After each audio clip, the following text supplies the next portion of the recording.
एकरे में ना शाहपुर में 10 साल से जितना काम होता है 90% खाली कमीशन के ही खेला बा।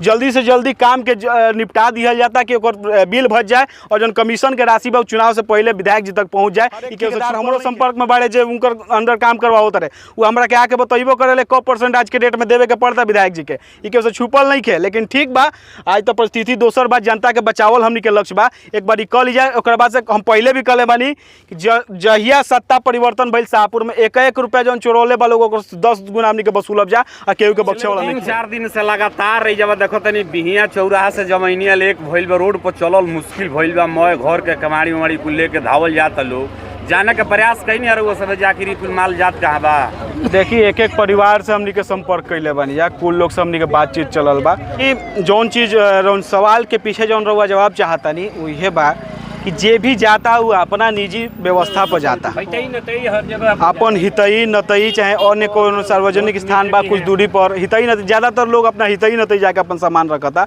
ये कहीं ना कहीं दर्शावता कि कुछ ना कुछ व्यवस्था जो चाहत रहे पर्याप्त मात्रा में नहीं है।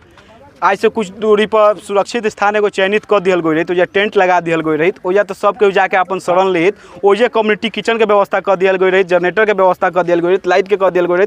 लेकिन ठीक बा जरा हाथ में पावर बा ओकरा करे से नियत नहीं के करना कम बा, दिखावा ज़्यादा बा, ओकरे परिणाम बा कि आज क्षेत्र की जनता ई मार झेलतिया। ई गाँव आज बर्बादी के कगार पर बा, गाँव विलुप्त होके कगार पर बा। ना जमैनिया तो विलुप्त होते बा, जमैनिया के बाद भुसहुला के नंबर बा, दमोदरपुर के नंबर बा, बहरनपुर के नंबर बा। एनियो लोग का राति खानी ओंघी नहीं खेला गो जे गंगा जी कहाँ ले जाई है। बात सत्य बात एकरा खातिर जौन जरूरी व्यवस्था बा वो अभी जनता के बचावले न, बाढ़ के तो रोकल स्थिति अभी हमनी के हाथ में नहीं है। अगर हमनी के कुछ करी जाता अभी बाढ़ के ना रोक पाई जा। पहले ही पहल होकल चाहत रहे लेकिन पहल काहे ना भइल ये जाके जनप्रतिनिधि रुआ के बता पाई हैं। कैसे बाढ़ के समस्या कोनो आज पहली बार बाढ़ नहीं खाइल जवैनिया में और पहली बार कटाव नहीं के भइल, लेकिन कटाव के नाम पर राशि के धांधली कइल ई कहाँ तक उचित बा हम ही जनता से पूछल चाह रुआ कैमरा के माध्यम से।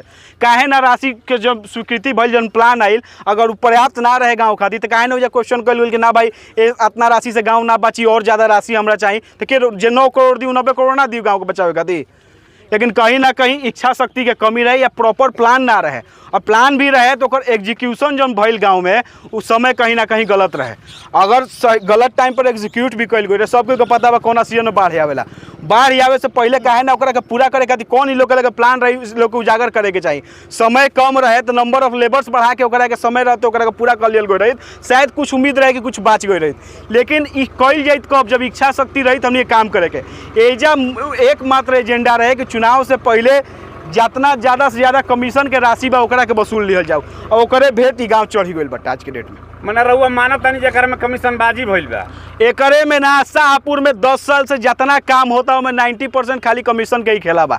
जल्दी से जल्दी काम के निपटा दिया जाता कि बिल भज जाए और जो कमीशन के राशि बा चुनाव से पहले विधायक जी तक पहुंच जाए। ई केहू से छुपल नहीं खे। हर एक ठेकेदार हमारो संपर्क में बाड़े जो उनकर अंडर काम करवाओ रहे वो हमरा के आके बताइबो करे क % आज के डेट में देवे के पड़ता विधायक जी के। ई केहू से छुपल नहीं खे। लेकिन ठीक बा, आज तो परिस्थिति दोसर बा, जनता के बचावल हमनी के लक्ष्य बा। एक बार कल ली जाए ओकर बाद से हम पहले भी कले बानी कि जहिया सत्ता परिवर्तन भइल शाहपुर में 1-1 रुपया जौन चोरौले बा लोग 10 गुना हमनी के वसूलब जा और केहू के बख्शे वाला नहीं खींचा। कुल तो ठीक बा, कुछ लोग कहता कि ये राजनीति होता, राजनीति वाला आदमी राजनीति ही करी है, लेकिन इतना पैसा खत्म हो गई। आज जो लोग आके कहता कि हई गमन हो गई हऊ गमन हो गई, जहिया काम होत रहे करा के देख रेख करे खातिर केहू ना आइल। ई काम जब होत रहे ओकरा के ओके करे वाला ये जाके माननीय सांसद महोदय रहन, कोनो केहू जाके सिविल इंजीनियर नहीं खे कि बैठ के रुआ चेक करी कि कितना फीट गहराई भइल और कितना फीट नहीं खे। तो सांसद जी ते बार दिल्ली में बैठल बनी। ई जब सवाल रुआ सांसद जी से करे के चाहिए कि जब पूरा क्षेत्र डहाता वोट एजो से मिलल बा तो दिल्ली में कौन चीज़ देखता रहे, कौन चीज़ गिनता रहे। काल तक अतवार रहे, अतवार के कौन सत्र चलेला, का करता रहे दिल्ली में, दिल्ली से सांसद बैठल है। विधायक जी तो कहता रहे शाहपुर में नहीं खे, बगसर से लेकर भागलपुर ले कटान होता, सगरे गंगा जी डाहतरी शाहपुर में बा। तो बक्सर से लेकर भागलपुर तक हर जगह 9-9 करोड़ नहीं खे बटाइल। एजा के 9 करोड़ कहाँ भइल ओकर हमरा हिसाब चाहिए। ये तो सब केहू जानता फैक्ट बा कि बाढ़ आवेला पूरा क्षेत्र में, बाढ़ प्रभावित बहुत सारा क्षेत्र बिहार के।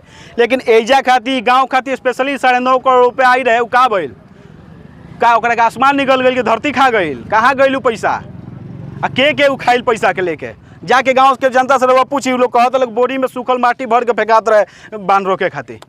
ई साफ दर्शावता कि भ्रष्टाचार के खेल भइल बा पूरा बाढ़ के निर्माण में।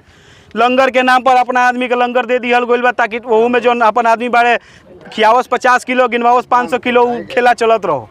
ई केहू से छुपल नहीं किए जा जमीनी स्तर पर कौन कौन खेल होता है।